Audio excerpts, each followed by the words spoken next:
संकट मोचन, राम भक्त हनुमान, अंजनी पुत्र, पवन पुत्र और भी कई अनेकों नामों से जाने जाने वाले बजरंगबली इस पृथ्वी पर आज भी भ्रमण कर रहे हैं। कहते हैं हनुमान जी को अमर रहने का वरदान प्राप्त है।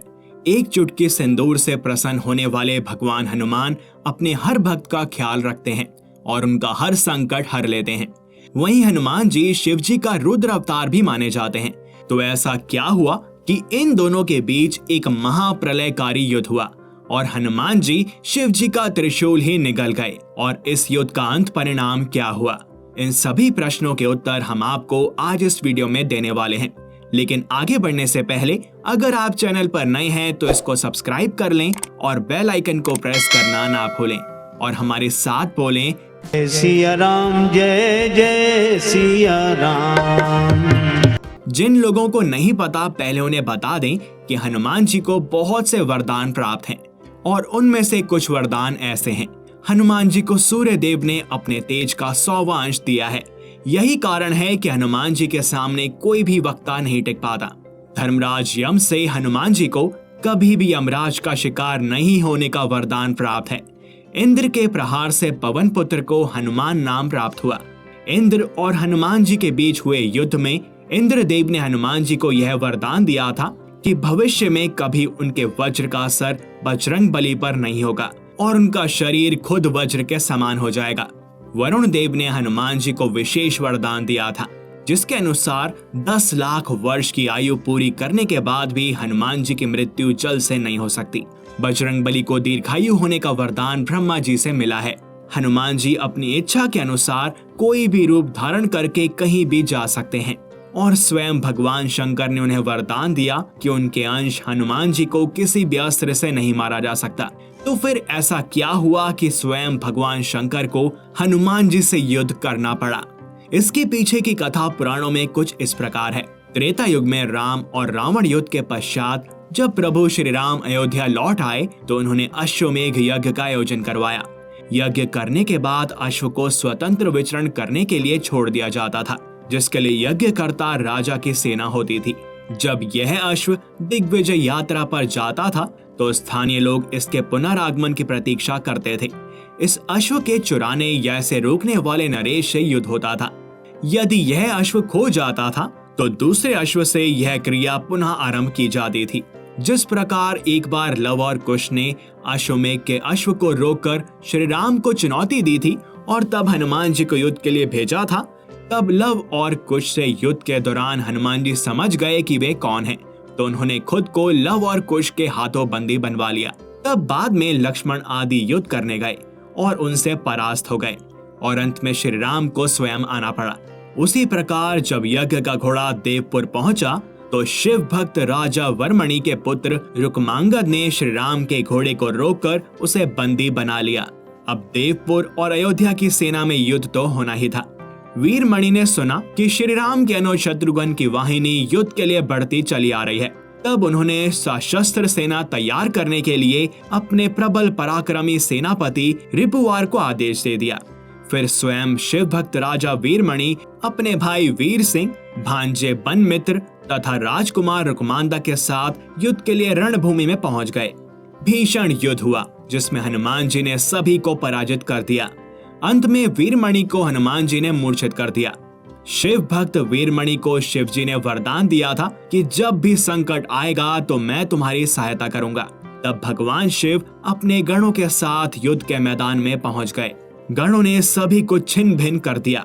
वीरभद्र ने शत्रुघ्न के पुत्र पर वार किया और शिव जी ने शत्रुघ्न को घायल कर दिया। तब हनुमान जी ने दोनों को रथ में रखा और सुरक्षित किया। फिर हनुमान जी सेना का मनोबल बढ़ाते हुए गर्जना करके आगे बढ़े और शिव जी के समक्ष जाकर खड़े हो गए। फिर दोनों में भयंकर और प्रलयकारी युद्ध हुआ। चूंकि हनुमान जी रुद्रावतार थे और उन्हें सभी देवी देवताओं से वरदान प्राप्त थे कि कोई भी अस्त्र या शस्त्र तुम्हें बांध नहीं सकता और ना ही तुम पराजित हो सकते हो। इस कारण भगवान शंकर और हनुमान जी में प्रलयकारी युद्ध हुआ। दोनों ओर से हर तरह के दिव्यास्त्रों का प्रयोग किया जाने लगा। हनुमान जी के पास शिव जी के हर दिव्यास्त्र का तोड़ था। शिव जी ने चंद्रहास से भी हनुमान जी पर वार किया तो हनुमान जी ने उसको भी निष्फल कर दिया। हनुमान जी को हरा पाना बहुत कठिन हो रहा था। तब जाकर शिवजी ने अपने त्रिशूल से हनुमान जी पर वार किया। जिनको नहीं पता उन्हें बता दें कि शिवजी का त्रिशूल किसी भी और त्रिशूल से भिन्न है, क्योंकि शिवजी का त्रिशूल समस्त संसार, आदि अंत काल सभी का चिन्ह है और पूरे ब्रह्मांड में केवल वही त्रिशूल की इस भयंकर शक्ति का प्रयोग कर सकते हैं। अब आप सोचिए कि जिस शस्त्र से हर प्राणी का विनाश संभव है, उससे हनुमान जी कैसे बचेंगे। लेकिन चमत्कार हुआ, हनुमान जी ने त्रिशूल को ही निगल लिया। ये देखकर सभी देवी देवता हैरान हो गए। युद्ध भयानक से भयानक होता जा रहा था।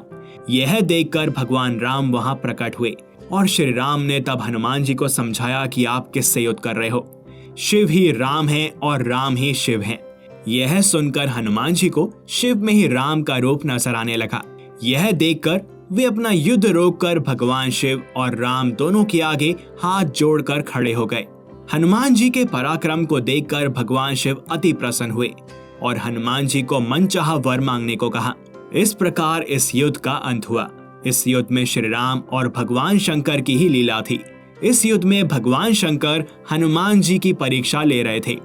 किंतु आपको एक बात और बता दें, केवल त्रिशूल ही नहीं, हनुमान जी ने तो श्री कृष्ण के सुदर्शन चक्र को भी निगल लिया था।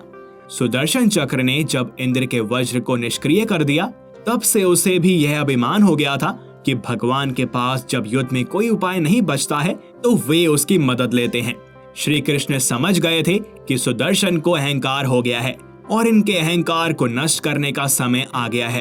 तब भगवान श्री कृष्ण ने श्री राम का रूप धारण किया और सत्यभामा के साथ सिंहासन पर बैठ गए और सुदर्शन चक्र को यह आदेश दिया कि तुम महल के प्रवेश द्वार पर पहरा दो। ध्यान रहे कि मेरी आज्ञा के बिना महल में कोई भी प्रवेश ना कर पाए। भगवान की आज्ञा पाकर सुदर्शन चक्र महल के प्रवेश द्वार पर तैनात हो गए। श्री राम के आगमन की सूचना पाकर हनुमान जी महल के द्वार पर पहुंच गए। तब सुदर्शन चक्र ने हनुमान जी को रोकते हुए यह कहा कि आप बिना आज्ञा के अंदर नहीं जा सकते। तब हनुमान जी सुदर्शन चक्र को मुंह में रखकर शीघ्रता से अपने प्रभु से मिलने चले गए। इस प्रकार श्री कृष्ण और हनुमान जी ने सुदर्शन का अभिमान चूर चूर किया। सिर्फ यही नहीं, त्रिदेवों में से ब्रह्मदेव के ब्रह्मास्त्र का भी हनुमान जी पर कुछ भी असर नहीं हुआ।